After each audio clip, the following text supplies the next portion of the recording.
नमस्कार, स्वागत है आपका एग्ज़ाम ए टू जेड में। और आप देख रहे हैं BSc part second botany. Paper हमारा फर्स्ट है, मॉलिक्यूलर बायोलॉजी एंड बायोटेक्नोलॉजी।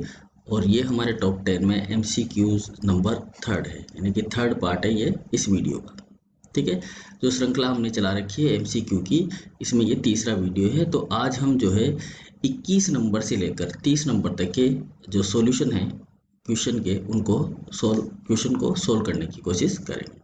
ठीक है, तो पिछली क्लास में जो क्वेश्चन आपसे पूछा गया था उसका आंसर देने वाले जो कैंडिडेट थे जिन्होंने फर्स्ट में आंसर दिया है वो है संदीप यादव, प्रीति यादव, अभिषेक सैनी और धीरज यादव। सभी को बहुत बहुत बधाई हो, आपने सही आंसर दिया है। आज का प्रश्न जो होगा वो बीच में होगा, लास्ट में नहीं होगा, बीच में होगा। वो आपसे कहाँ पूछा जाता है ये आपको इस कमेंट बॉक्स में आंसर जरूर करना है। अगर नहीं आ रहा है तो आपकी तैयारी में कुछ ना कुछ कमी है, तो अपनी तैयारी को बनाए रखें। ठीक है जी, चलिए तो शुरुआत करते हैं हम हमारे क्वेश्चन नंबर 21 से। देखिएगा 21 नंबर क्वेश्चन जो है हमारा वो ये रहा। क्वेश्चन नंबर 21 कहता है हमसे कि डीएनए की पुनरावृत्ति होती है, यानी कि डीएनए का जो रेप्लिकेशन है वो होता है। डीएनए का रेप्लिकेशन कैसा होता है, ये हमारा क्वेश्चन है यहाँ पर। डीएनए की पुनरावृत्ति होती है, यानी कि डीएनए रेप्लिकेशन होता है, कैसा होता है। और ऑप्शन दिया गया है हमें संरक्षी, इसको बोलते हैं हम कंजर्वेटिव। ठीक है, कंजर्वेटिव। और ये है अर्ध संरक्षी, जिसे बोला जाता है सेमी कंजर्वेटिव। सेमी कंजर्वेटिव, ठीक है। और ये समान रूप से वितरित। ठीक है, और इसमें से कोई नहीं, इस तरह से होता है। समान रूप से मतलब डिस्पर्सिव। अब देखिएगा यहाँ पर किस तरह से तीन प्रकार जो है हमें बताए गए हैं डीएनए रेप्लिकेशन के। ठीक है, और हमें ये आइडेंटिफाई करना है कि इनमें से कौन सा जो रेप्लिकेशन है वो होता है, किस प्रकार का रेप्लिकेशन होता है। तो यहाँ पर आप जो है इसी क्वेश्चन के अंदर semi conservative method, dispersive method और कंजर्वेटिव मेथड, तीनों मेथड को समझने की कोशिश करेंगे। ठीक है, फिर उसके बाद में हम ये जानने की कोशिश करेंगे कि वास्तव में डीएनए का रेप्लिकेशन होता कैसे है। ठीक है, चलिए तो यहाँ पर हम एक डीएनए यहाँ पर प्रॉपरली ड्रॉ कर लेते हैं। ठीक है जी, ये हमारा डीएनए है। अब ये जो डीएनए होता है ये तीन तरीके से रेप्लिकेशन करता है। पहला तरीका, दूसरा तरीका और ये थर्ड तरीका। ठीक है, पहला तरीका होता है कंजर्वेटिव तरीका, कंजर्वेटिव। ठीक है, यानी कि संरक्षी प्रकार। दूसरा होता है यहाँ पर सेमी कंजर्वेटिव, सेमी कंजर्वेटिव। ठीक है जी, और तीसरा प्रकार होता है डिस्पर्सिव, डिस्पर्सिव। क्लियर। अब देखिएगा ये जो कंजर्वेटिव तरीका होता है इसमें क्या होता है। इसमें क्या किया जाता है कि जो आपका डीएनए होता है, जैसे कि हमारे पास में जो डीएनए है यहाँ पर, वो डीएनए है डबल स्ट्रैंडेड डीएनए, जो कि है इस प्रकार से। ठीक है जी, और इस डीएनए की जो है एक नई कॉपी बने, ये तो है ओल्ड डीएनए, इसको बोलेंगे हम ओल्ड डीएनए। और इसकी एक और नई कॉपी बन जाए इस तरीके से। ठीक है, तो पुराना डीएनए क्या हो जाएगा, संरक्षित हो जाएगा। इस तरीके से अगर कोई कॉपी बनती है तो इस तरह का मेथड कहलाता है कंजर्वेटिव मेथड। समझ में आ गया, ये ओल्ड डीएनए हो गया और ये हो गया आपका न्यू डीएनए। तो इसमें क्या किया गया है, इसमें जो ओल्ड डीएनए है उसको कंजर्व कर लिया गया है, इसलिए इस मेथड का नाम है कंजर्वेटिव मेथड। ठीक है, दूसरा मेथड होता है हमारे पास में semi conservative method. Semi conservative method में क्या होता है कि जो डीएनए होता है उसमें से एक स्ट्रैंड तो जो होता है वो ओल्ड होता है इसका, और जो दूसरा स्ट्रैंड होता है वो इसका होता है न्यू स्ट्रैंड। एक स्ट्रैंड तो कैसा होता है, ओल्ड होता है, और दूसरा जो स्ट्रैंड होता है वो कैसा होता है, इसके अंदर न्यू स्ट्रैंड होता है, इस तरीके से। तो इस तरह का जो मेथड होता है वो कहलाता है आपका सेमी कंजर्वेटिव मेथड। ठीक है जी, डिस्पर्सिव मेथड में क्या होता है, डिस्पर्सिव मेथड में डीएनए का कुछ भाग तो ओल्ड होता है, ठीक है, और कुछ भाग जो होता है वो क्या होता है यहाँ पर न्यू होता है, इस तरीके से। ठीक है, और फिर कुछ भाग इसका ओल्ड होता है, इस तरीके से।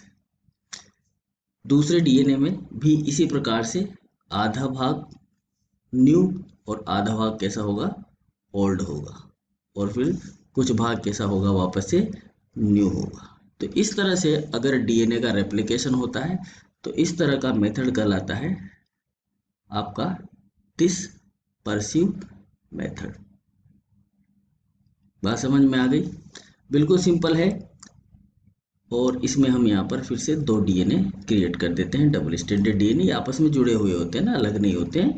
तो इस तरह से अगर आपको डीएनए दिखाई देता है, अब इसके अंदर अगर हम देखें यहाँ पर इस डीएनए के अंदर देखें तो इसमें दोनों में एक ओल्ड है, ओल्ड प्लस न्यू दोनों साथ साथ होते हैं, ठीक है।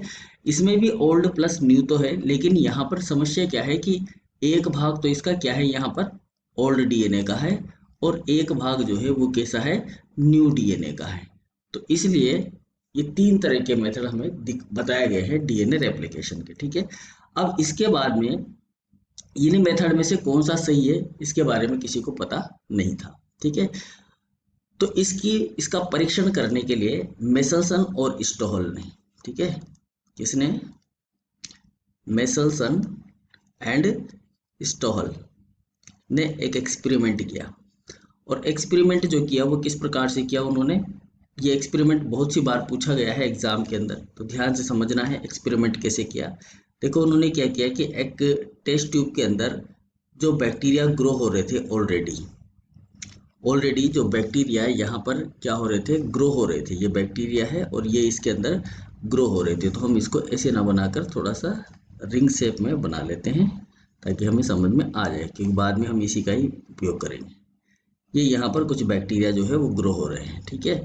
अब ये जो ग्रोइंग बैक्टीरिया है यहाँ पर, जो यहाँ पर ग्रो हो रहा है, वो यहाँ पर हो रहा था पहले N14 मीडिया के अंदर। कौन से मीडिया के अंदर हो रहा था, N40 मीडिया के अंदर हो रहा था, ठीक है। नाइट्रोजन का जो परमाणु क्रमांक होता है वो 14 होता है, ठीक है। अब इन्होंने क्या किया कि इन बैक्टीरिया को, ये जो बैक्टीरिया है ये यहाँ पर ये बैक्टीरिया है, ठीक है। इन बैक्टीरिया को क्या किया कि दूसरी टेस्ट ट्यूब में जिसमें पोष माध्यम लिया गया, यानी कि जो मीडिया लिया गया वो मीडिया था यहाँ पर क्या, N15, ठीक है। ये N15 वाला मीडिया यहाँ पर ले लिया, N15, ठीक है, N50 मीडिया, ठीक है। अमोनियम क्लोराइड का माध्यम इसके अंदर ले लिया। ऐसा इसलिए किया गया कि अगर बैक्टीरिया को बाहर से कोई नाइट्रोजन नहीं मिले तो मीडिया के अंदर जो भी नाइट्रोजन होगा वो उसी का इस्तेमाल करेगा, उसके अलावा और दूसरी चीज उसके पास होगी नहीं खाने के लिए, तो वो उसी नाइट्रोजन से अपने बेस को निर्मित करना शुरू कर देता है, ठीक है। तो जब यहाँ पर इन्होंने इस बैक्टीरिया को लिया तो यहाँ इन्होंने देखा कि ये जो है बैक्टीरिया जो N14 पर था पहले, वो N14 पर से N15 पर जब ट्रांसफर किया गया तो N15 पर उसको यहाँ पर मिला कौन सा, भारी, ठीक है। N15 पर भारी हो गया क्योंकि यहाँ पर N15 आइसोटोप का इस्तेमाल किया गया है। ये थोड़ा सा गड़बड़ा गया, ठीक है। तो यहाँ पर हम थोड़ा सा कलर बदलते हैं ना, कलर बदलते हैं, ये लेते हैं अपन कलर, ठीक है जी। ये हो गया आपका N15 मीडिया वाला और ये हो गया आपका N14 मीडिया वाला, ऐसे बनाते हैं, ठीक है। तो ये हो गया आपका N15 मीडिया वाला, ठीक है। तो इसको हमने कहा हेवी, ठीक है, HH, और इसको कहा LL, लाइट, ठीक है। लाइट के दो स्ट्रैंड और यहाँ पर हेवी के दो स्ट्रैंड, इस तरीके से, ठीक है, इस तरीके से प्राप्त हुए।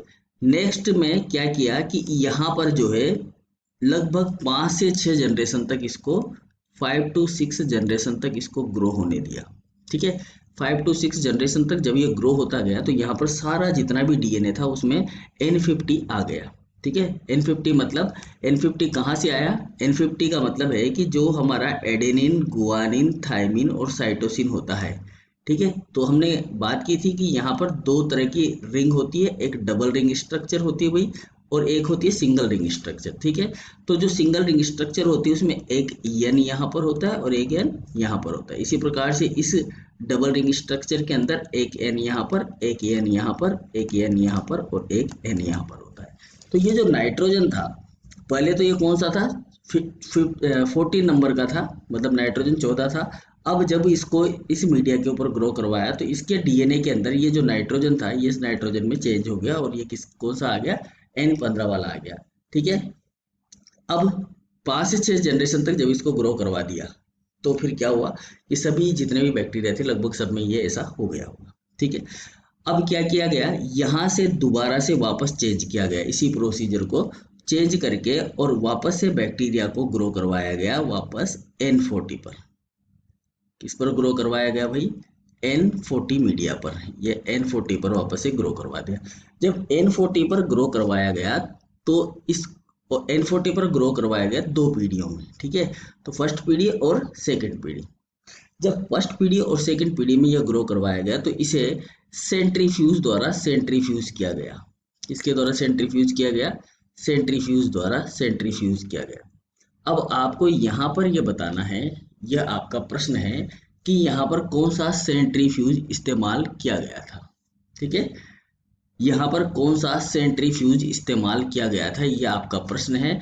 अगर आपको इसका उत्तर मिल जाता है तो आप तुरंत कमेंट बॉक्स में इसे लिखें।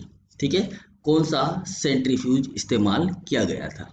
ठीक है, दोबारा से कहीं पर मैं आपको किसी भी क्वेश्चन के अंदर ये चीज़ दोबारा से बताऊंगा तो वहां पर जरूर इस सेंट्रीफ्यूज का नाम मैं बताऊंगा आपको। अदरवाइज आपको ये क्या करना है, यहाँ पर कमेंट बॉक्स में लिखना है। ठीक है जी, चलिए अभी हम देख रहे हैं यहाँ पर कि दो तरह के स्ट्रैंड यहाँ पर हमारे बन गए। ठीक है, देखो अब जब जैसे ही इसमें इसको ग्रो करवाया तो ये यहाँ पर N14 मीडिया है और ये N15 वाला इसके अंदर ग्रो हो रहा है। तो यहाँ पर दो तरह की स्ट्रक्चर क्रिएट हुई। एक हुआ भारी वाली लाइन जब सेंट्रीफ्यूज में इसको ग्रो करवाया गया, और एक हुई लाइट वाली लाइन। ठीक है, लाइट और भारी कैसी हुई जी, एक हुई लाइट चेन वाली और एक हुई हेवी चेन वाली। ठीक है, लाइट लाइट और हेवी हेवी चेन वाले जो है बैक्टीरिया वो ग्रो हो गए यहाँ पर, मतलब इस तरह का डीएनए ग्रो हो गया। ठीक है, इस तरह नेक्स्ट जनरेशन, फिर एक और जनरेशन इन्होंने बनाई और उस जनरेशन में दोबारा से फिर से इसको ग्रो करवाया वही N14 मीडिया पर नेक्स्ट पीढ़ी। अब यहाँ पर जो पीढ़ी है ना वो 20 मिनट में आ जाती है। 20 मिनट में जो बैक्टीरिया होता है वो एक बैक्टीरिया से दो बैक्टीरिया में कन्वर्ट हो जाता है। तो इन्होंने देखा कि जो सेकंड वाला जो सिस्टम है, जो सेकंड वाले सिस्टम में जब इन्होंने इसको ग्रो करवाया तो इनको एक ही बैंड प्राप्त हुआ, और एक ही जो बैंड प्राप्त हुआ उसमें दोनों ही प्रकार का डीएनए था। देखो आप, दोनों ही प्रकार का डीएनए था, हेवी भी था और लाइट भी था। ठीक है ना, हेवी और लाइट का एक कॉम्बिनेशन यहाँ पर इनको देखने को मिला। इस टेस्ट ट्यूब में तो इनको क्या मिला देखने के लिए कि एक हेवी जो था वो नीचे बैठ गया और लाइट जो था वो ऊपर की तरफ में आ गया। यानी कि जितना बैक्टीरिया ने N14 लिया ये N14 वाले पे आया। ठीक है, और ये N15 वाले की वजह से आया। ठीक है, यहाँ पर जो हैवी है वो N15 की वजह से है, लेकिन यहाँ पर इन्होंने इस स्ट्रक्चर में देखा तो दोनों में कैसा हुआ, बराबर का आया। तो इन्होंने ये देखा कि ये जो डीएनए है, अब ये जो डीएनए है वो इस तरह का था। ठीक है, ये जो डीएनए है वो इस तरह का था।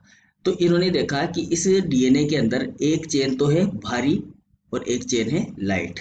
तो इसका मतलब है कि जो डीएनए होता है वो किस तरीके से रेप्लिकेशन करता है भाई, सेमी कंजर्वेटिव मेथड से रेप्लिकेशन करता है। इस सिद्धांत के आधार पर, इस प्रयोग के आधार पर इन्होंने ये पता लगाया और हमें बताया कि ये अर्ध संरक्षी प्रकार से क्या करता है, रेप्लिकेशन करता है।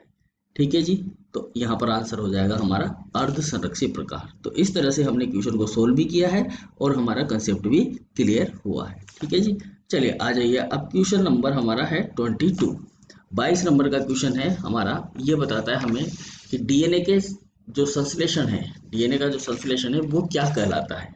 डीएनए का संश्लेषण यानी कि डीएनए सिंथेसिस जो है उसे क्या बोलते हैं।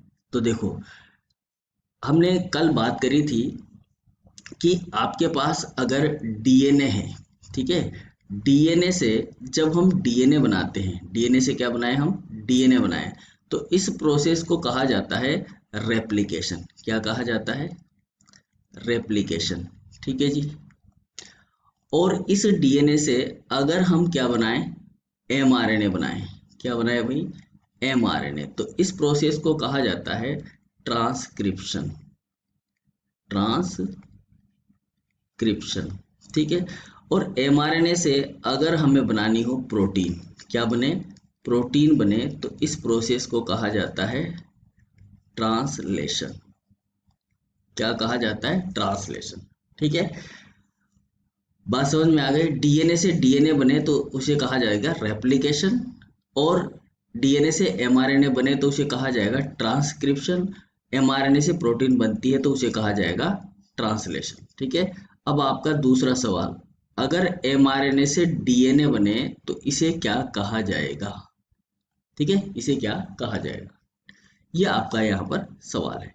अब देखो यहाँ पर हमसे पूछा गया है कि डीएनए, ये आपको कमेंट बॉक्स में देना है कि mRNA से डीएनए बनता है तो उस डीएनए को क्या कहा जाता है और इस प्रोसेस को क्या कहा जाता है। ठीक है, डीएनए का नाम भी अलग आता है और प्रोसेस भी है, तो ये दोनों आंसर आपको कमेंट बॉक्स में देने हैं। ठीक है, चलिए तो यहाँ पर देखिए आप, डीएनए सिंथेसिस क्या कहलाता है, डीएनए का संश्लेषण क्या कहलाता है, डीएनए से डीएनए बनना क्या कहलाता है, रेप्लिकेशन, और इसे क्या बोलते हैं हम, पुनरावृत्ति। क्या बोलते हैं इसको, पुनरावृत्ति। अब देखो यहाँ पर जो क्वेश्चन का आंसर दिया गया है ना, पुनरावृत्ति, यहाँ ये हिंदी में दे दिया है। ठीक है, यहाँ पर ट्रांसक्रिप्शन और अनुलेखन दोनों एक ही बात है। देखो रेप्लिकेशन को हम बोलते हैं प्रतिकृतिकरण। ठीक है, क्या बोलते हैं यहाँ पर, प्रतिकृतिकरण। ठीक है, क्या बोलते हैं, डीएनए से डीएनए का बनना क्या कहलाता है, प्रतिकृतिकरण कहलाता है। ठीक है, डीएनए से आरएनए बनना क्या कहलाता है, ट्रांसक्रिप्शन। ट्रांसक्रिप्शन को क्या बोलते हैं, अनुलेखन। क्या कहा जाता है, अनुलेखन। ठीक है, और एमआरएनए से प्रोटीन बनने को क्या कहा जाता है, ट्रांसलेशन, और इसको हिंदी में बोलते हैं अनुवादन। ठीक है, ट्रांसलेशन को क्या बोला जाता है, अनुवादन। ठीक है, अब यहाँ पर जो है हमें जो ऑप्शन दिए गए उसमें पुनरावृत्ति जो है वो थोड़ा ठीक लग रहा है, जबकि इसको क्या लिखा जाना चाहिए था, इसको लिखा जाना चाहिए था प्रतिकृतिकरण। इसलिए आप जब भी इस तरह से कंफ्यूजिंग वाला तो आपको दिखे तो इसका जो इंग्लिश ट्रांसलेशन है उसको जरूर देखें। ठीक है ना, कहीं पर भी अगर आपको लगता है कि पुनरावृत्ति और प्रतिकृतिकरण कुछ जम नहीं रहा है तो फिर आप क्या करें, इसका इंग्लिश ट्रांसलेशन वाला आंसर देखें, उसमें आपको आंसर सही मिलेगा। ठीक है, तो ये रेप्लिकेशन यानी कि प्रतिकृतिकरण होता है, ट्रांसक्रिप्शन का मतलब होता है अनुलेखन, जबकि यहाँ पर ट्रांसक्रिप्शन भी दिया हुआ है, अनुलेखन भी दिया हुआ है, तो दोनों गलत है। अमीनेशन, अमीनेशन क्या होता है, अमीनेशन होता है जब किसी पदार्थ के ऊपर अमोनिया का जुड़ना। ठीक है ना, क्या होता है, अमोनिया का जुड़ना, अमोनिया को ऐड कराना क्या कहलाता है, एमिनेशन कहलाता है। ठीक है, adding of ammonia is called to amination. बात समझ में आई? तो यहाँ पर कहीं पर अमोनिया जुड़ रही है तो वो कहलाता है अमीनेशन, अमोनीकरण या अमीनेशन। ठीक है, अनुलेखन जो होता है वो ट्रांसक्रिप्शन होता है और ट्रांसक्रिप्शन को ही अनुलेखन बोलते हैं, और पुनरावृत्ति या प्रतिकृतिकरण कहलाता है डीएनए का संश्लेषण। तो इसका आंसर हो गया हमारा डीएनए सिंथेसिस। और इस ये पूरा जो प्रोसेस है ये कहलाता है सेंट्रल डोग्मा। क्या कहलाता है, ये पूरा प्रोसेस सेंट्रल डोग्मा कहलाता है। ठीक है, और सेंट्रल डोग्मा जो है ये दिया था किसने, क्रिक ने। ये दिया था किसने, क्रिक ने। याद रखना, ये दो एक्स्ट्रा आपको सवाल बता दिए हैं। सेंट्रल डोग्मा क्या होता है, तो सेंट्रल डोग्मा एक नंबर का क्वेश्चन बहुत सी बार पूछा गया है, तो आपको सेंट्रल डोग्मा अगर पूछ लिया आपसे तो सेंट्रल डोग्मा को इस तरह से बना देना है, आपको सेंट्रल डोग्मा बना देना है डीएनए, डीएनए से इधर बनाना है आपको यहाँ पर एमआरएनए, और एमआरएनए से आपको बनाना है यहाँ पर प्रोटीन, इस तरह से। ठीक है, और यहाँ पर आपको एमआरएनए से वापस से बनाना है ये डीएनए, और यहाँ पर डीएनए से इस प्रकार से डीएनए। ये प्रोसेस कहलाता है आपका सेंट्रल डोग्मा, और ये दिया था किसने, क्रिक ने। याद रखना ये बात। ठीक है, चलिए जी क्वेश्चन नंबर 23 पर आ जाते हैं। क्वेश्चन नंबर 23 बोलता है हमसे, डीएनए पुनरावृत्ति के दौरान दो श्रृंखलाएं किस एंजाइम द्वारा विकुंडलित होती है। कौन सा एंजाइम होता है जिसके द्वारा डीएनए रेप्लिकेशन या पुनरावृत्ति के दौरान जो है डीएनए की श्रृंखलाएं विकुंडलित होती है। विकुंडलित का मतलब होता है खुलना। ठीक है, which of the enzyme is used to separate to state during DNA replication. DNA replication के दौरान जो है डीएनए के बंधों को कौन सेपरेट करता है। ठीक है, तो यहाँ पर पहले हम देखते हैं कि डीएनए रेप्लिकेशन होता कैसे है। तो जनरली अगर हम देखें यहाँ पर तो इस तरीके की कंडीशन हमको देखने को मिलती है। ठीक है, आपने ये वाला डायग्राम जरूर देखा होगा, पढ़ा है तो आपने डीएनए रेप्लिकेशन। ठीक है, तो यहाँ पर एक एंजाइम को इस्तेमाल किया जाता है। ठीक है, जो इस डीएनए के यहाँ पर जो हाइड्रोजन बॉन्ड होते हैं उनको तोड़ने का काम करता है। ठीक है, यहाँ पर क्या होते हैं, इनमें हाइड्रोजन बॉन्ड होते हैं और इन हाइड्रोजन बॉन्ड को ये तोड़ने का काम करता है। ये हमसे क्वेश्चन पूछा गया। ये डीएनए है, डीएनए का ये रेप्लिकेशन फोर्क है। इसको क्या बोलते हैं? Replication fork. ठीक है, इसको बोला जाता है रेप्लिकेशन फोर्क। ठीक है, फोर्क इसलिए बोल रहे हैं, फोर्क कांटे वाले चम्मच होते हैं ना, उस तरह का फोर्क। और यहाँ पर ये आपका जो है सिंगल स्ट्रैंडेड डीएनए है। ठीक है जी। अब यहाँ पर इसको तोड़ने के लिए एक एंजाइम को इस्तेमाल किया जाता है, जिसे क्या कहा जाता है? ये एंजाइम है जो इसको तोड़ता है, इसके हाइड्रोजन बॉन्ड को तोड़ता है। ठीक है, तो एक होता है यहाँ हमारे पास जो ऑप्शन है वो है डीएनए पॉलीमरेज। ठीक है, दूसरा ऑप्शन है हेलिकेज, तीसरा ऑप्शन है टोपोआइसोमरेज और चौथा ऑप्शन है अनवाइंडेज। ठीक है, ये चार ऑप्शन हमें दिए गए।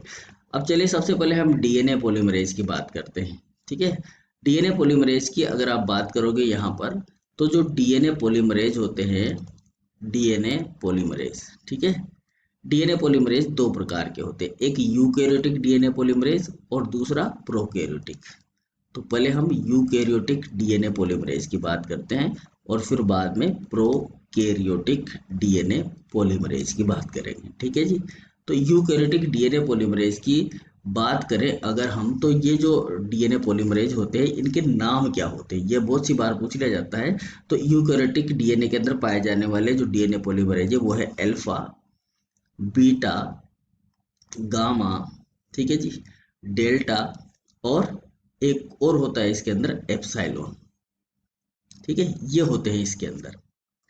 किसके अंदर ये होते हैं? यूकैरियोटिक कोशिकाओं के अंदर। ठीक है, और प्रोकैरियोटिक कोशिकाओं के अंदर पाए जाने वाले जो डीएनए पॉलीमरेज होते हैं वो होते हैं first, second, third, fourth and fifth. तो प्रोकैरियोटिक कोशिकाओं के डीएनए पॉलीमरेज को याद रखना तो बहुत सिंपल है, लेकिन यूकैरियोटिक कोशिकाओं के डीएनए पॉलीमरेज जो होते हैं वो अल्फा, बीटा, गामा, डेल्टा और एप्सिलॉन होते हैं। ये ध्यान रखना। ठीक है, अब देखो इसमें से जो अल्फा होता है, यहाँ पर हम एक एक की बात कर लेते हैं। अल्फा जो होता है वो प्राइमर का सिंथेसाइज करता है। क्या बनाता है वो?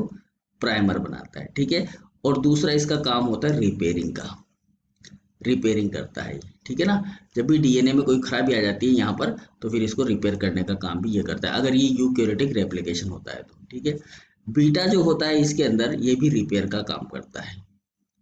ये भी क्या करता है? रिपेयर काम करता है। जो गामा होता है, ये गामा जो होता है ये माइटोकॉन्ड्रियल डीएनए होता है, मतलब माइटोकॉन्ड्रिया के जो डीएनए होता है उसका रेप्लिकेशन करता है। ठीक है, माइटोकॉन्ड्रियल डीएनए का क्या करता है? ये रेप्लिकेशन करता है। ठीक है, बात समझ में आ गई। जो डेल्टा होता है ये लेगिंग स्ट्रैंड का सिंथेसिस करता है। लेगिंग स्ट्रैंड पर, किस पर करता है ये? लेगिंग स्ट्रैंड पर।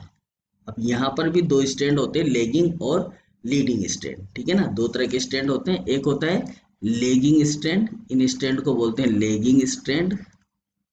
ठीक है, और दूसरे को बोलते हैं हम लीडिंग स्ट्रैंड, लीडिंग। ठीक है, एक लेगिंग स्ट्रैंड होता है और दूसरा कौन सा होता है? लीडिंग स्ट्रैंड होता है। ठीक है, एक लेगिंग होता है और दूसरा लीडिंग स्ट्रैंड होता है, ध्यान रखना। जो लीडिंग स्ट्रैंड होता है उसमें पूरा जो है डीएनए निर्मित होता है, जबकि लेगिंग स्ट्रैंड पर जो डीएनए निर्मित होता है वो ऐसे इस तरह से छोटे छोटे खंडों में निर्मित होता है। ठीक है, तो इस तरीके से निर्माण होता है डीएनए का। तो यहाँ पर जो लेगिंग स्ट्रैंड है भाई वो डेल्टा होता है। डेल्टा जो होता है लेगिंग स्ट्रैंड पर रेप्लिकेशन करता है। ठीक है, जबकि जो एप्सिलॉन होता है, ये एप्सिलॉन लीडिंग स्ट्रैंड पर, ये किस पर करता है? लीडिंग स्ट्रैंड पर डीएनए का सिंथेसाइज करता है। लीडिंग स्ट्रैंड के ऊपर डीएनए का सिंथेसाइज करता है। इसके अलावा जो लेगिंग स्ट्रैंड के अंदर जो इस तरह से गैप बन जाते हैं उनको फिल करने का काम भी करता है। कौन? एप्सिलॉन। ठीक है जी। अब आ जाइए डीएनए पॉलीमरेज फर्स्ट। फर्स्ट की बात करें तो ये रेप्लिकेशन में भाग लेता है। ठीक है, रेप्लिकेशन में भाग लेता है, लेकिन ये जो रेप्लिकेशन करता है ये 5 प्राइम टू 3 प्राइम डायरेक्शन में करता है। ठीक है, जो कि कोरेनबर्ग ने ढूंढा था, सबसे पहला एंजाइम यही था। ठीक है, और इसमें जो है एक्सोन्यूक्लियस एक्टिविटी भी होती है।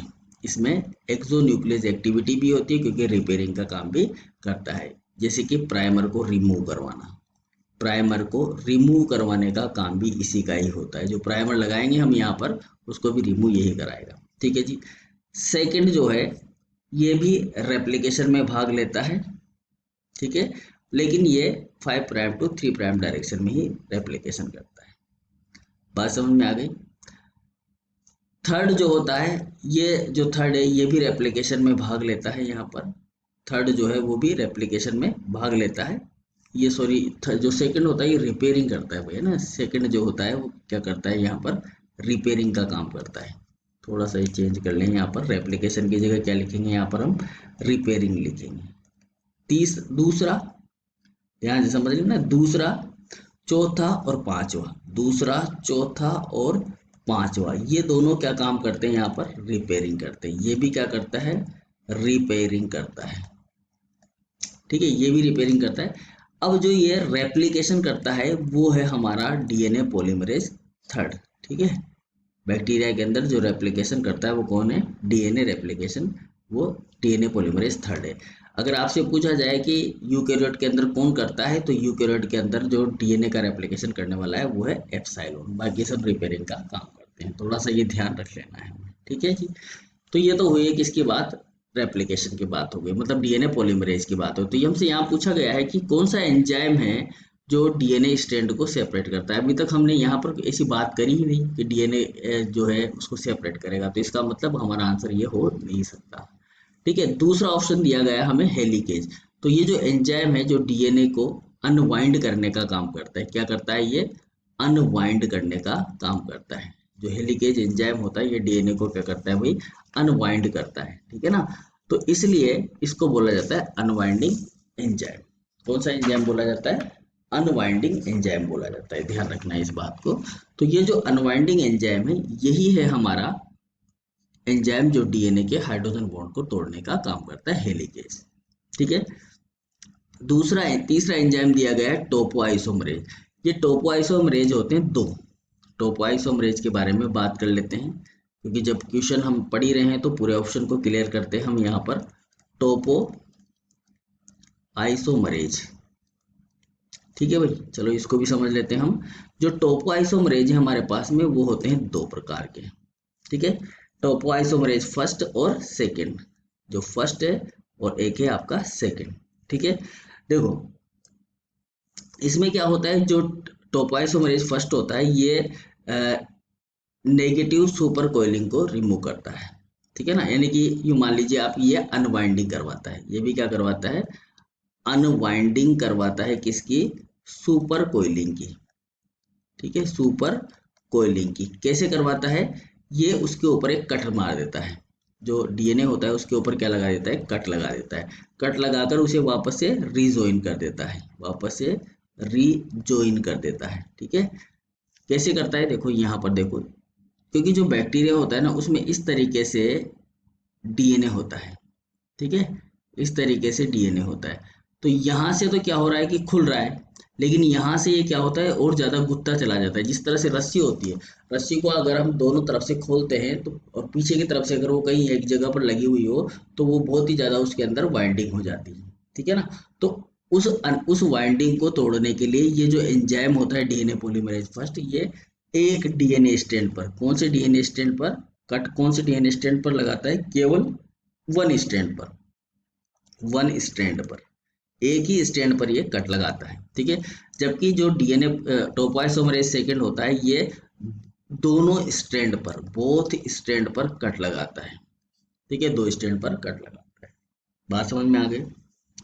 इसको एटीपी की रिक्वायरमेंट नहीं होती, एटीपी नॉट रिक्वायर होता है यहाँ पर, ये अपने आप काम करता है। जबकि इसको एटीपी की रिक्वायरमेंट होती है। इसको किसकी रिक्वायरमेंट होती है, एटीपी रिक्वायर होता है, किसके लिए, कट लगाने के लिए। ठीक है, ये दोनों स्ट्रैंड को कट कर सकता है, कौन सा, टोपोआइसोमरेज सेकंड। और जो टोपोआइसोमरेज फर्स्ट होता है वो केवल एक ही स्ट्रैंड को कट लगाता है, और वापस से जैसे ही रिलैक्सेशन होता है, जैसे ही स्ट्रैंड में रिलैक्सेशन होता है वापस से इसको जोड़ देता है। इसी प्रकार से ये काम करता है, दोनों सेम प्रकार से काम करते हैं। तो ये सुपर कोइलिंग को रिमूव करने का काम करते हैं। टोपोआइसोमरेज का काम क्या है, रिमूव सुपर कोइलिंग। तो यहाँ लिख देते हैं हम, इसका काम है रिमूव सुपर कोइलिंग। ठीक है जी। तो अब क्या समझ में आया हमें, अब हमें यह समझ में आया कि हमारा जो हेलिकेज है वही अनवाइंडेज एंजाइम है, और यही इसका सही आंसर है, क्योंकि हमसे पूछा गया है यहाँ पर एंजाइम। कि कौन सा एंजाइम है जो कि सेपरेट करने में, दोनों स्टेट को सेपरेट करने में डीएनए रेप्लिकेशन के दौरान काम आता है। तो वो कौन सा एंजाइम हो गया हमारा, वो हो गया हमारा हेलिकेज एंजाइम, हेलिकेज एंजाइम। ठीक है, तो ये रहा हमारा सही आंसर। उम्मीद है आपको बहुत ज़्यादा जानकारी मिल रही होगी, क्योंकि हम पूरे ऑप्शन को क्लियरिफाई करने की कोशिश कर रहे हैं कि अच्छे से क्लियर हो जाए ऑप्शन। अगर मान लो बड़ा क्वेश्चन भी आ जाए इसमें से रिलेटेड, तो आप उसको भी कर दें। अगर मान लो आगे सरकार दोबारा से ये डिसीजन ले ले कि नहीं भाई एमसीक्यू बेस नहीं करवाएंगे, हम तो डिटेल वाला करवाएंगे, तो डिटेल वाला भी हो जाएगा और आपका रिवीजन भी हो रहा है। तो ये जो है आप सभी लोगों को शेयर जरूर करें, है ना, जो जो आपके ग्रुप में है, जो आपके दोस्त वगैरह हैं, ठीक है, उन सबको आप इनको जरूर शेयर करें ताकि उनको भी इसका फायदा मिले। क्योंकि नया पैटर्न है तो एकदम से समझना थोड़ा सा मुश्किल होता है, किस तरीके से हमें क्वेश्चन को सोल्व करना चाहिए, यहाँ पर आपको वो तरीका बताया जा रहा है। ठीक है, तो चारों ऑप्शन को हमें पढ़ना है और चारों ऑप्शन के बारे में दिमाग लगाना है कि किस तरह से उसका आंसर निकाला जा सकता है। जैसे कि हमारे पास ये 4th नंबर का क्वेश्चन है, मतलब 24 नंबर का क्वेश्चन है। देखिए क्या है क्वेश्चन, डीएनए पुनरावृत्ति यानी कि वही सेम डीएनए रेप्लिकेशन के अध्ययन में प्रयुक्त प्रायोगिक पदार्थ था। डीएनए रेप्लिकेशन में इनमें से कौन सा पदार्थ जो है वो इस्तेमाल किया गया था प्रयोग करने के लिए डीएनए के रेप्लिकेशन, ये हमारा क्वेश्चन है यहाँ पर। देखो पहला ऑप्शन दिया गया हमें ई कोलाई, दूसरा ऑप्शन दिया गया है न्यूरोस्पोरा क्रेसा, तीसरा दिया गया है न्यूमोकोकस और चौथा दिया गया है ड्रोजोफिला मेलेनोगेस्टर। तो देखो डीएनए का रेप्लिकेशन अभी हमने देखा मेसल्सन और स्टाहल का प्रयोग। किसका प्रयोग देखा हमने, मेसल्सन, मेसल्सन एंड स्टाहल।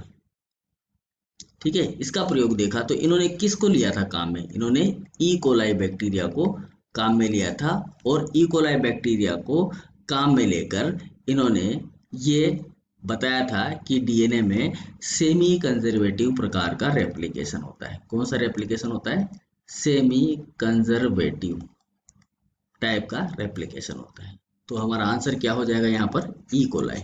ठीक है, अब देखो तो यहाँ पर जो मटेरियल इस्तेमाल किया गया था वो कौन था, ई कोलाई था। किसके लिए, डीएनए रेप्लिकेशन की स्टडी करने के लिए, डीएनए की स्टडी ऑफ डीएनए रेप्लिकेशन के लिए जो मटेरियल इस्तेमाल किया गया था वो क्या था, ई कोलाई। तो ये तो हो गया इसका आंसर। लेकिन अगर मान लो ये क्वेश्चन नहीं है, दूसरा आ जाए कि न्यूरोस्पोरा को क्या कहा जाता है। ठीक है, तो देखो जो न्यूरोस्पोरा है, इस न्यूरोस्पोरा क्रेसा को कहा जाता है ड्रोजोफिला ऑफ द प्लांट किंगडम। यहां पर ये क्वेश्चन भी पूछा जाता है, ड्रोजोफिला ऑफ प्लांट किंगडम। ठीक है, प्लांट किंगडम, पादप जगत का ड्रोजोफिला किसे कहा जाता है, तो पादप जगत का ड्रोजोफिला कहा जाता है न्यूरोस्पोरा क्रेसा को, ध्यान रखना। और ये जो न्यूरोस्पोरा क्रेसा है ये एक प्रकार का क्या है जी, फंगस है। क्या है ये, फंगस है, फंजाई है ये। ठीक है, और ये जो फंजाई है ये है रेड ब्रेड मोल्ड। कौन सी ब्रेड मोल्ड है, रेड ब्रेड मोल्ड। ठीक है, रेड ब्रेड मोल्ड है ये, बात समझ में आ गई।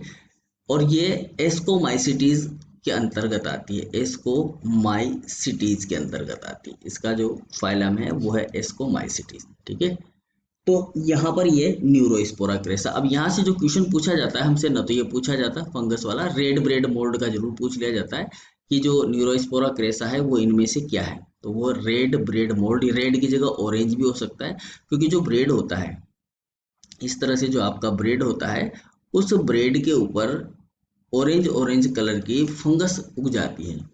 ऑरेंज कलर का क्या उग जाता है जी, फंगस उग जाता है। तो इसे कहा जाता है आपका रेड ब्रेड मोल्ड। इस तरह से जो फंगस है वो यहाँ पर ग्रो हो जाता है। ठीक है, यहाँ पर वो फंगस ग्रो हो जाता है, इसलिए इसको कहा जाता है रेड ब्रेड मोल्ड। ठीक, ब्रेड के ऊपर।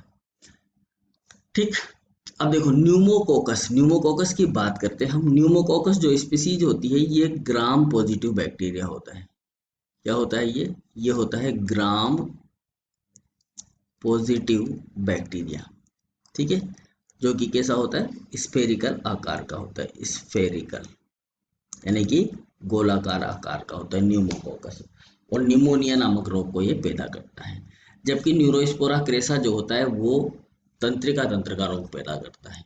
तो बहुत ही घातक होता है न्यूरोस्पोरा क्रेसा, और ये ब्रेड मोल्ड होता है जो ब्रेड के ऊपर पाया जाता है, और इसे कहा जाता है ड्रोजोफिला ऑफ प्लांट किंगडम। यहाँ पर ये प्रश्न याद रख लेना है कि ड्रोजोफिला ऑफ प्लांट किंगडम किसे कहा जाता है, पादप जगत का ड्रोजोफिला किसे कहा जाता है, तो वो कौन है, न्यूरोस्पोरा। ठीक है, क्योंकि जो प्रयोग ड्रोजोफिला पर किए गए हैं वही प्रयोग छोटे स्तर पर पादपों के अंदर न्यूरोस्पोरा के अंदर किए गए हैं, जो कि जेनेटिक से रिलेटेड थे।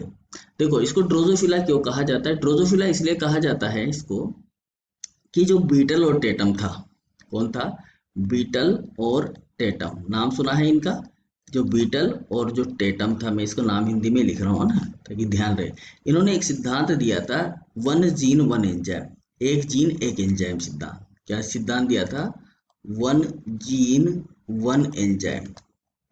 ठीक है, वन जीन वन एंजाइम नाम का सिद्धांत दिया था, मतलब एक जीन से एक ही एंजाइम बनता है। ठीक है, तो ये किसके अंदर दिया था इन्होंने, न्यूरोस्पोरा के अंदर। इसलिए इस न्यूरोस्पोरा को कहा जाता है ड्रोजोफिला ऑफ प्लांट किंगडम, क्योंकि सबसे पहले बीटल और टेटम ने इसके ऊपर काम करना शुरू किया था।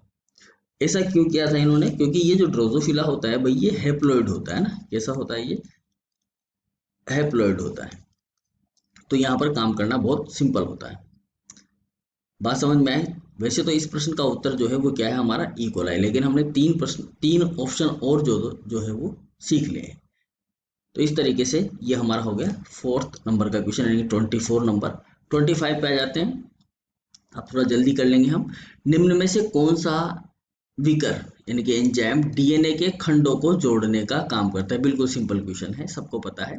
ठीक है, तो वो जो एंजाइम है, which of the following enzyme are use to join fragment of DNA, DNA के फ्रेगमेंट को जोड़ने वाला एंजाइम कौन सा है, तो वो एंजाइम कौन सा है, डीएनए लाइगेज। ठीक है, लाइगेज का काम होता है जोड़ना, डीएनए के खंडों को क्या करना, जोड़ना।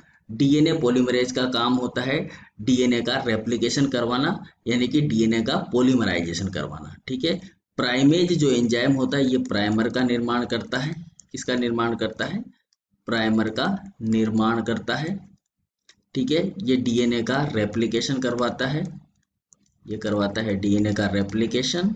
और एंडोन्यूक्लियस एंजाइम होता है, ये डीएनए को काटने का काम करता है, डीएनए को काटने का काम करता है। ठीक है, समझ में आ गई बात। तो यहाँ पर हमसे क्या पूछा गया है, डीएनए के खंडों को जोड़ने का काम कौन करता है, तो वो करता है डीएनए लाइगेज एंजाइम। तो ये हो गया हमारा 25 नंबर का क्वेश्चन। क्वेश्चन नंबर 26 की बात करते हैं। देखिए, ई कोलाई में, यहाँ पर हमसे जो क्वेश्चन पूछा गया वो पूछा गया ई कोलाई में डीएनए पुनरावृत्ति का तरीका होता है। ई कोलाई में जो डीएनए का रेप्लिकेशन होता है वो किस प्रकार का होता है। ठीक है, तो देखो, रेप्लिकेशन तो होता है यहाँ पर अर्ध संरक्षी प्रकार का, ये तो हमें पता है। तो जिसमें अर्ध संरक्षी है ना वो हम देख लेते हैं। तो इसमें भी अर्ध संरक्षी है, अर्ध संरक्षी। सबसे पहले हमें ये देखना है, सेमी कंजर्वेटिव को पकड़ना है अपने। किसको पकड़ना है भाई, सेमी कंजर्वेटिव को पकड़ना है, ये ध्यान रखना। ठीक है, हमें ये चीज ध्यान रखनी है, सेमी कंजर्वेटिव को पकड़ लेना है। अब सेमी कंजर्वेटिव को पकड़ लिया हमने, अर्ध संरक्षी को पकड़ लिया, लेकिन अब हमसे पूछा गया है ई कोलाई के अंदर, अगर यहाँ पर ई कोलाई की जगह मानव होता, मानव में डीएनए का रेप्लिकेशन का तरीका क्या है। ठीक है, mode of DNA replication in E coli हमसे पूछा गया है। मान लो इसकी जगह पर क्या होता, ह्यूमन होता। तो अब दोनों को हम देखते हैं। ठीक है, यूकैरियोटिक कोशिकाओं के अंदर देखते हैं और प्रोकैरियोटिक कोशिकाओं के अंदर देखते हैं, दोनों के आंसर हम लेंगे यहाँ पर। देखो, ये तो है यूकैरियोटिक कोशिका के अंदर डीएनए का रेप्लिकेशन। ठीक है जी, और ये हमारा जो बैक्टीरिया होता है उसके अंदर इस तरह से सर्कुलर डीएनए होता है। ठीक है, और इस सर्कुलर डीएनए के अंदर जो रेप्लिकेशन होता है वो किस तरीके से होता है, यहाँ पर हम उसको बना देते हैं। ठीक है, ये इस तरीके से, ये हमारा जो है डीएनए है, इसका एक और बना देते हैं यहाँ पर ताकि हमें कंफ्यूजन ना हो। ठीक है, और मैं वैसे ही बना रहा हूँ अभी फिलहाल आप लोगों के लिए, बहुत ही सिंपल तरीके से। ये लीजिए, अब इसको समझते हैं हम। पहले हमने ये डीएनए का रेप्लिकेशन जो है वो, डीएनए रेप्लिकेशन करने के लिए किस तरह से होगा वो बना दिया है सिस्टम। अब हम इसको क्लेरिफाई करते हैं कि ये क्या कर रहा है, इस तरह से क्या हो रहा है यहाँ पर, है ना, और हमें आंसर भी देना है। ठीक है, चलिए, तो थोड़ा सा ये गड़बड़ रहा है ना, कोई बात नहीं है, वो समझ गए होंगे आप, है ना। थोड़ा सा पेन जो है गड़बड़ कर रहा है, इसको थोड़ा सा दोबारा से बनाते भी है ना। चलिए जी, एक बार यहाँ से हम दोबारा से इसको प्रिपेयर करने की कोशिश करते हैं। ठीक है, ये लीजिए, ये हो गया।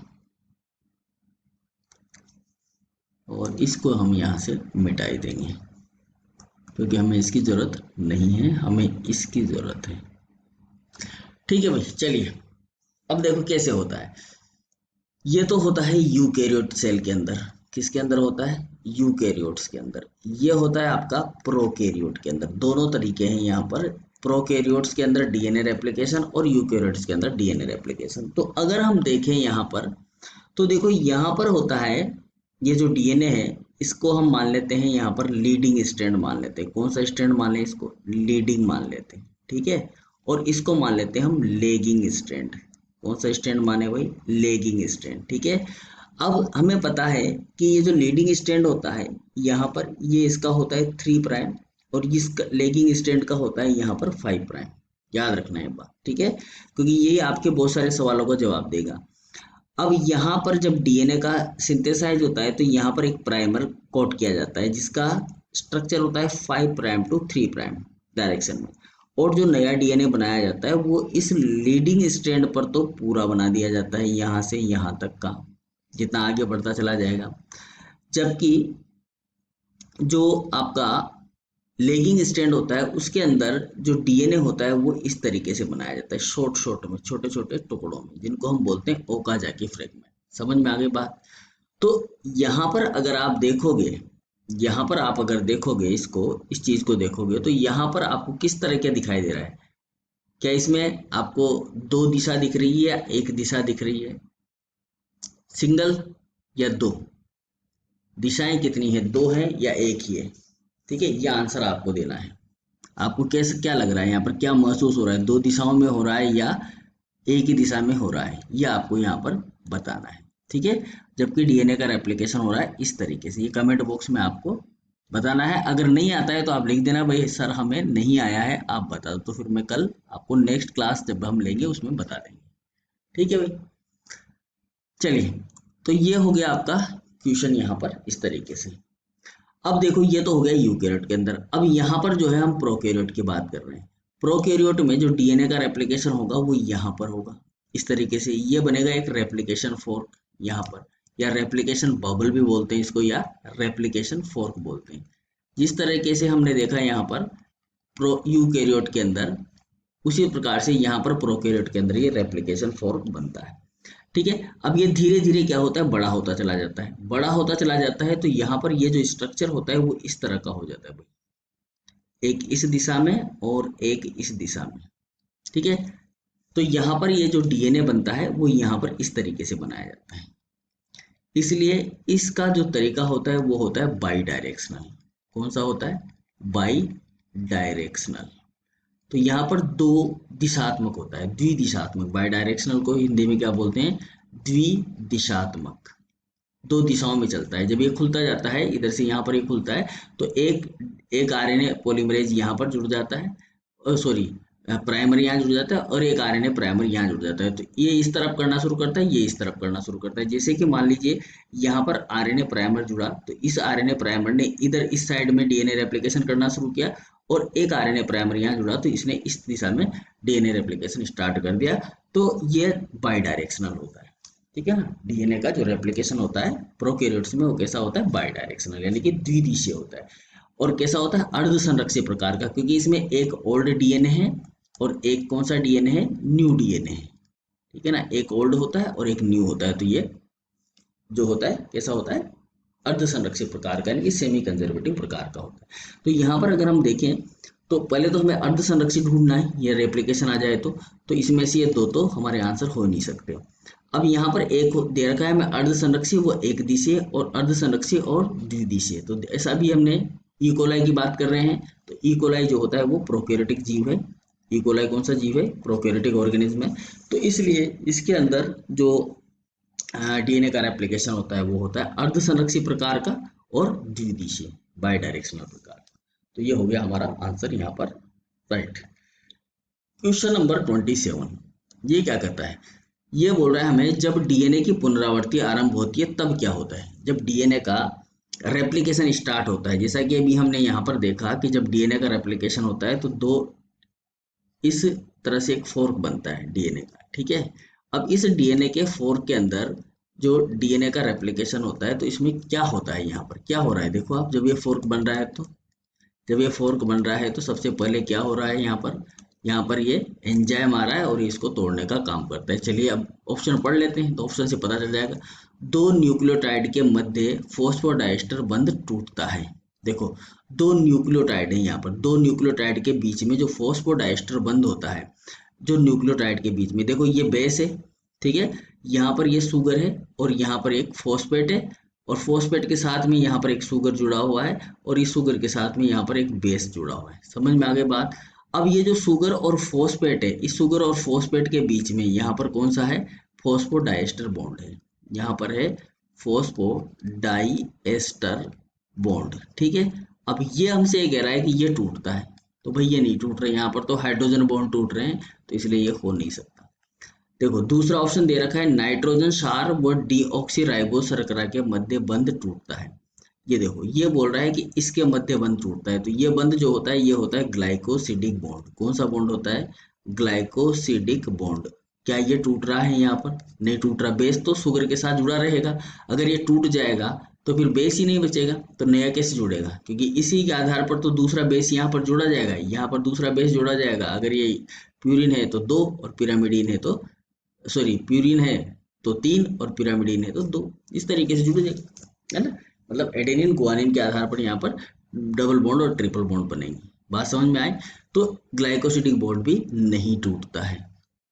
तीसरा है लीडिंग स्ट्रैंड ओकाजाकी खंड निर्मित करता है। अभी हमने क्या देखा, दो स्ट्रैंड होते हैं, एक होता है लीडिंग स्ट्रैंड, इसको अगर हम लीडिंग माने और इसको हम लेगिंग माने, तो ये चीज ध्यान रखनी है, इसमें कंफ्यूज कर रहा है हमें बार बार। ये लीडिंग स्ट्रैंड पर जो डीएनए का सिंथेसिस होता है वो होता है कंटिन्यूअस। कैसा होता है, कंटिन्यूअस। और लेगिंग स्ट्रैंड पर जो डीएनए का सिंथेसिस होता है वो होता है डिसकंटिन्यूअस। कौन सा होता है, डिसकंटिन्यूअस। और डिसकंटिन्यूअस होने की वजह से यहाँ पर क्या बनते हैं, यहाँ पर बनते हैं ओकाजाकी फ्रेगमेंट, ठीक है। क्या बनते हैं भाई, ओकाजाकी फ्रेगमेंट बनते हैं। क्लियर बात।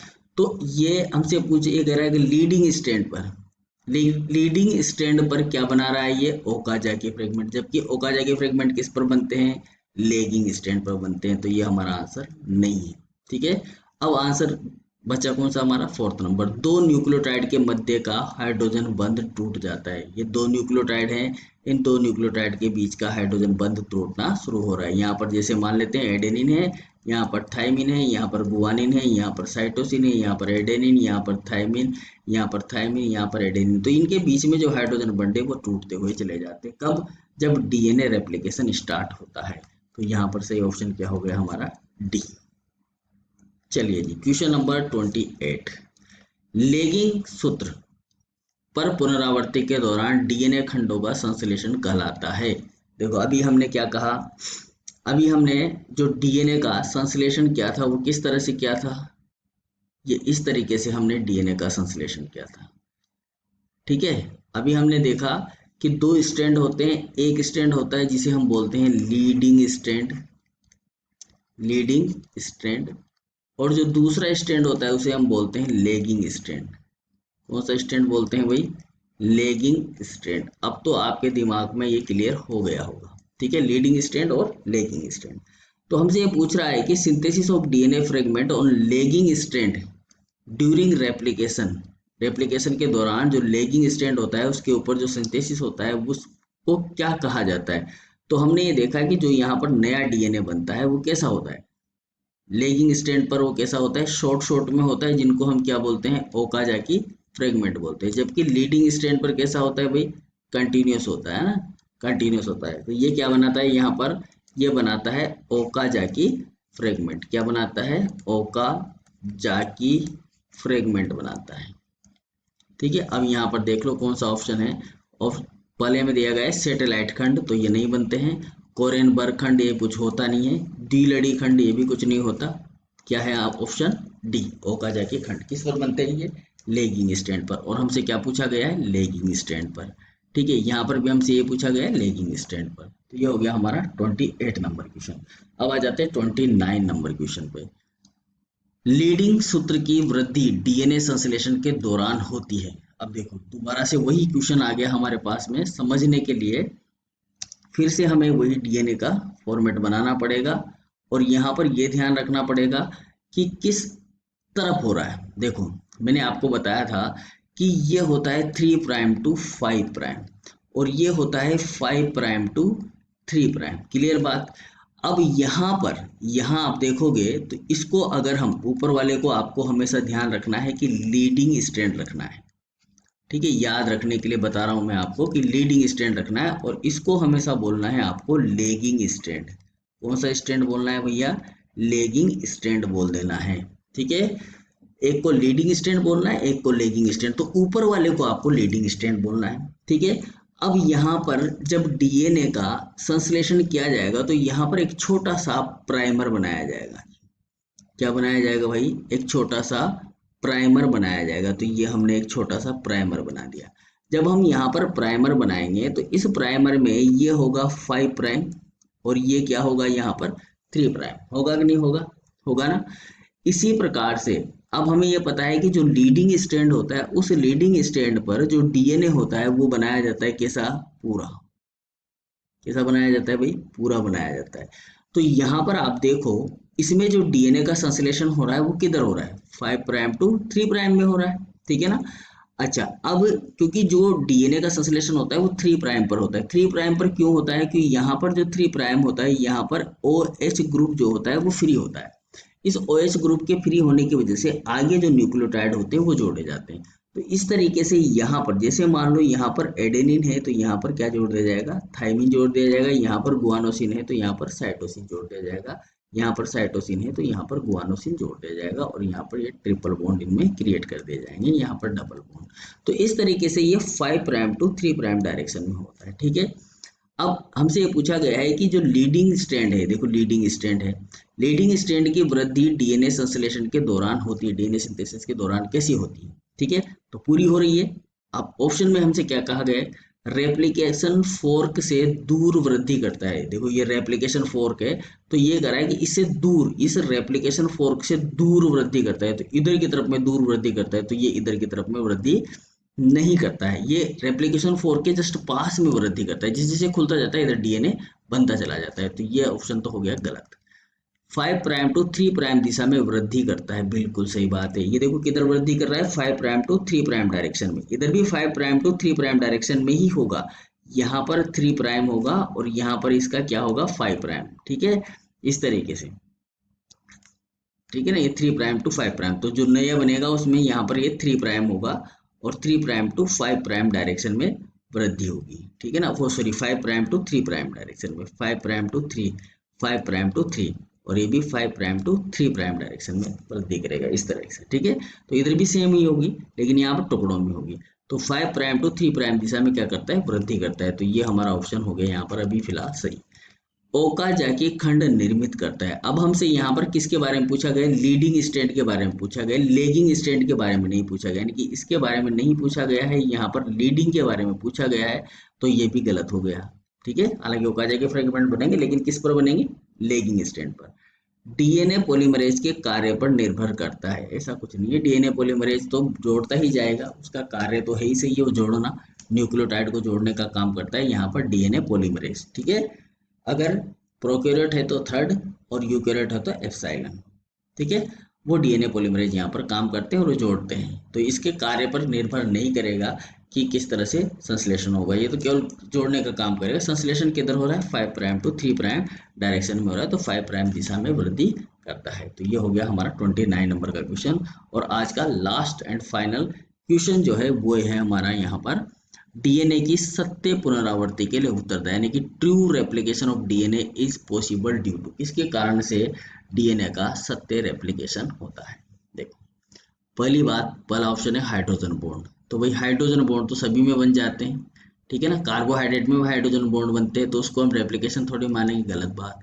Phosphate backbone, phosphate backbone phosphate से बनी हुई बैकबोन होती है, तो ये भी एक प्रकार का सही नहीं है, ठीक है ना। ये भी पॉसिबिलिटी नहीं है कि ये ट्रू रेप्लिकेशन हो रहा है। देखो फॉस्फेट बैकबोन तो ऑलरेडी बनी हुई है, जब हम डीएनए का रेप्लिकेशन देख रहे हैं हमने अभी यहाँ पर, तो ये जो है, ये जो स्टैंड जो आप देख रहे हो यहाँ पर ऊपर नीचे, ये सुगर फॉस्फेट बैकबोन है, इसको बोलते हैं हम सुगर फॉस्फेट बैकबोन, ठीक है, बैकबोन। और यहाँ पर जो है आपके लगे हुए हैं न्यूक्लियोटाइड इस तरीके से, ठीक है जी। क्या लगे हुए हैं? न्यूक्लियोटाइड लगे हुए हैं। अब जो नया डीएनए निर्मित होगा उसके न्यूक्लियोटाइड कहाँ लगेंगे? उसके न्यूक्लियोटाइड लगेंगे यहाँ पर। जो नया डीएनए निर्मित होगा उसके न्यूक्लियोटाइड यहाँ पर लगेंगे, ठीक है, यहाँ पर लगेंगे इस तरीके से, तो नया डीएनए यहाँ पर बनेगा। तो फॉस्फेट, क्या ये ट्रू रेप्लिकेशन है फॉस्फेट बैकबोन?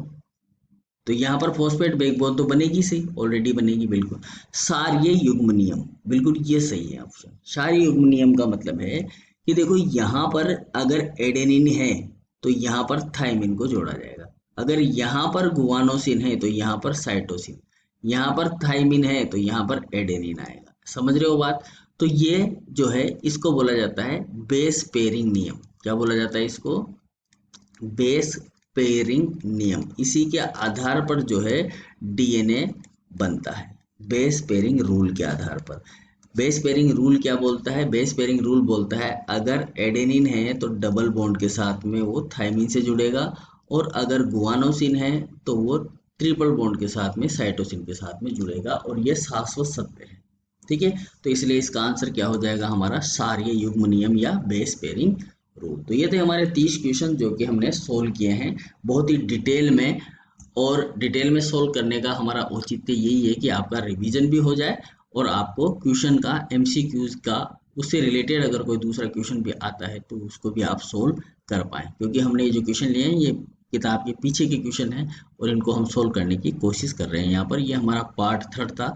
तो अब मैं एक बार फिर से आप लोगों को कहूँगा कि आप इसे ज़रूर अपने दोस्तों के साथ में शेयर करें ताकि उनको भी फ़ायदा मिले, और इसको एक बार या 2 बार, जितनी बार भी आप देखना चाहो वो देखते रहिए और बार बार रिपीटेशन करते रहिए। 105 क्वेश्चन का जो टेक्स्ट है और उसमें जो क्वेश्चन दिए गए हैं वो मैंने डाल दिए हैं कहाँ पर? अपनी वेबसाइट के ऊपर, और इसका लिंक आपको डिस्क्रिप्शन में दिया हुआ है। तो एक बार फिर से वहाँ जाएं। आप चाहे तो उसकी पीडीएफ भी बना सकते हैं, नीचे ऑप्शन आता है क्रिएट पीडीएफ, पीडीएफ क्रिएट करके आप अपने पास में सेव रख सकते हैं। कुछ दिनों में इस पीडीएफ को मैं ऐप के ऊपर भी अपलोड करवा दूंगा, ठीक है। तो आप वहाँ पर भी इस पीडीएफ को डाउनलोड करके पढ़ सकते हैं, अदरवाइज आप साइट पे जाके पढ़ सकते हैं। और चाहें तो क्वेश्चन लिख कर उसका एक एक लाइन में आंसर भी लिख लें, वो ज़्यादा बेटर रहेगा, तो आपको याद करने में ज़्यादा दिक्कत नहीं रहेगी। तो जहाँ भी जाएं तुरंत या तो वीडियो के थ्रू क्वेश्चन को सोल्व करने की कोशिश करें जब भी आप फ्री हो, या फिर आप जब भी फ्री हो तो पीडीएफ को देखें और उससे क्वेश्चन को सोल्व करने की कोशिश करें, मेमोराइज करते रहें, ठीक है। और जो क्वेश्चन आपसे पूछे गए उनका जवाब जरूर देना है। अब देखता हूँ मैं कितने लोग जवाब देते हैं। अगर आप जवाब देते हैं तो आपका नाम जरूर बोला जाएगा। तो thank you for watching, good bye. मिलते हैं नेक्स्ट क्लास के अंदर, तब तक के लिए good bye, thank you very much, शुभ रात्रि।